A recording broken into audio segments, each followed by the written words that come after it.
All right. Hello. This is a follow-up interview that we're having with Moo Jacobsen, following on from our digital town hall that we held today. Unfortunately, because of technical difficulties, we couldn't get Moo onto the live stream, but we do have her here now. And I just want to ask you a few questions, Moo, about your own circumstances. We know that you're a migrant and you're living in Australia, but could you just tell us a bit about your own situation and how the COVID-19 shutdowns is affecting your life? Yeah, absolutely. Yeah, so I migrated from Denmark in 2018. Mm-hmm. I've lived in Sydney, lived and worked in Sydney since then with my husband, who's an Australian citizen. And when I moved here, when we moved here, we applied for a permanent partner visa instantly. Mm-hmm.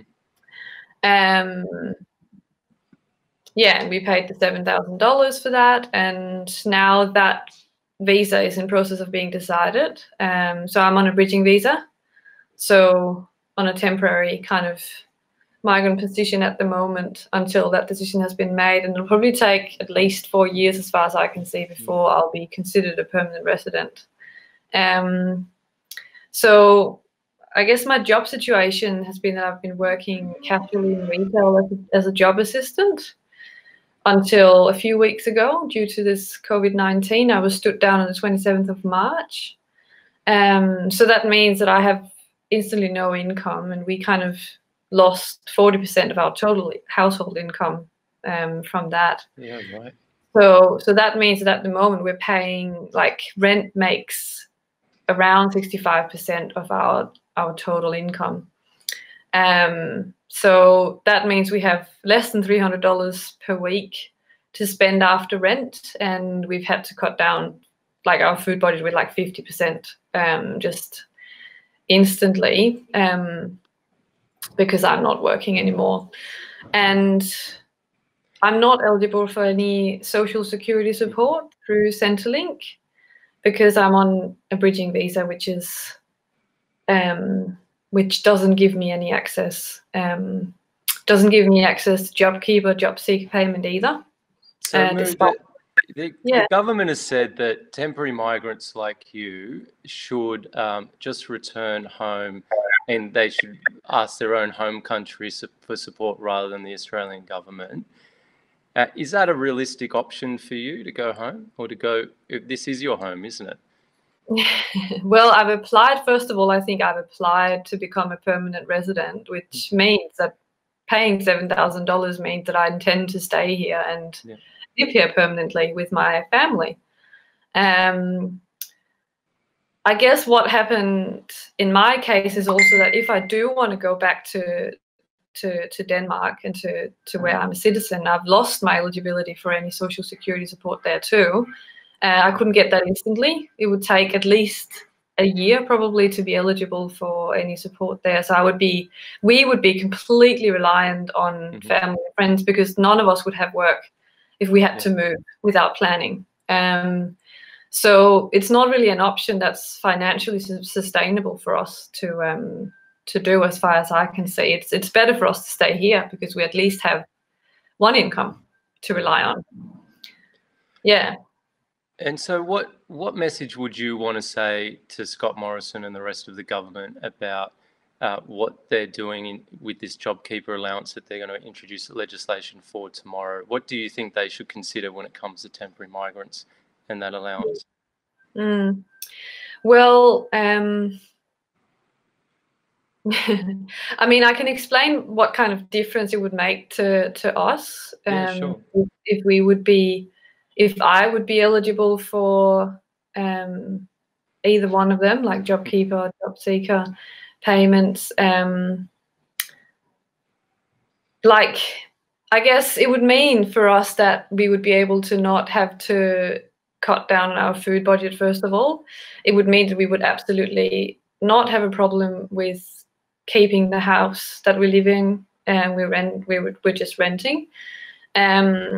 And I guess it'll also mean that there's no risk that we would start to spend our savings, which is the only kind of asset we've got. We don't have a house, we're just renting. And if if we could keep our savings, I believe that we would be less likely to be dependent on any support in the future, because it gives us an opportunity to have that as a backup, and to pay for our own expenses, really. But that might not be possible at this current time, because we're paying 65% of our income to rent at the moment, which makes it difficult to we've been surveying a lot of temporary migrants over the past week to understand how the situation is affecting them, and they have very similar stories to yours, Moo. We found that almost 50% of people we've spoken to are skipping meals because they just don't have the income or the support that they need. They're unable to pay, a quarter of them are unable to pay their rent and are very worried about where they're going to be living. And at least 2/3 have either lost their job or had their hours significantly reduced. But which is one of the reasons that we've been driving this campaign and really been trying to build awareness about what these issues are and how they affect migrant workers. Some of the pushback that we're getting from a small but very vocal minority is that the Australian government should really be looking out for Australians only. Now, it is a very small minority, but they're very loud. What would you say to people like that who say, oh, well, we should only take care of our own, and temporary migrants knew what they were getting in for when they came to Australia? Well, I don't know, like, I think in my situation, I feel a little bit, when I apply to become a permanent resident, and I do work and pay tax here, I think I can't see why I shouldn't be considered being a resident, at least a permanent resident of Australia. I guess prior to the shutdown, you were working, you were paying taxes. This is your home, you're married, you're about to have a baby here. There's no reason why you shouldn't be treated like any other Australian is treated by the government in terms of support, is there? No, not as far as I can see. And I actually also think that being a migrant moving between two countries, you get trapped between the two countries. Each country would say, well, you've decided not to live here, so we can't give you the benefits that everyone else will have. Not even, I'm even a citizen of Denmark, but I lose my rights as well. So it's actually, I guess you can kind of get stuck in a gray zone where you don't really belong anywhere. No one wants to take responsibility, even though I am working and paying tax, and I was also paying some insurances, I would say, back in Denmark to try to keep my rights there. So it's like we're actually paying a lot of money to have some rights, hopefully in the future, but there's no benefits at the moment. So I can't see, like, doesn't really make sense. I've got my whole life here. I've decided to move here, intend to work, intend to pay tax, all these things. Thank you for sharing that story with us, Moo. Is there anything you want to just add before we finish up?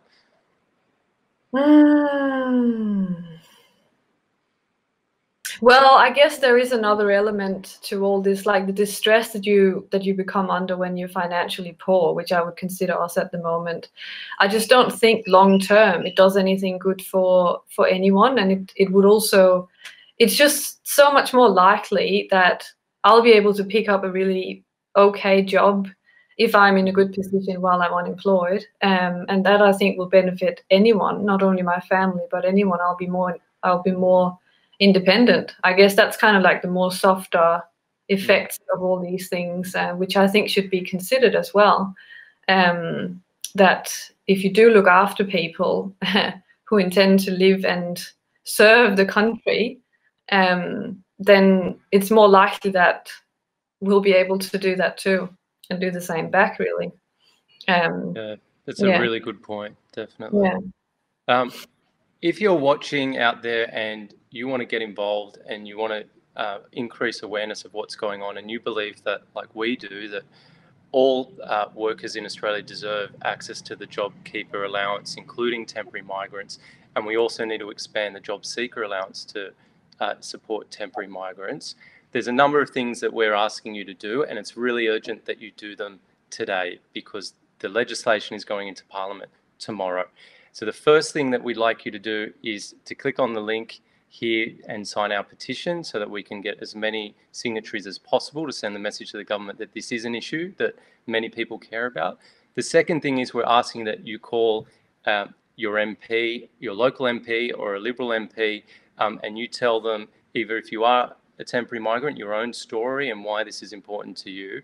And if you're not, if you're just a supporter, why you actually supporting this campaign, why you care about a fair outcome for migrants in Australia.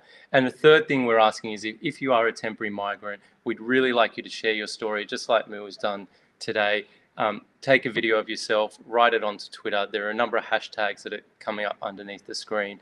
Hashtag it. The more we get this message out there, the more stories that we share about real people and their lives and how the decision to keep temporary migrants out of JobKeeper and JobSeeker is really hurting people, the more chance we have of changing the government's decision about this.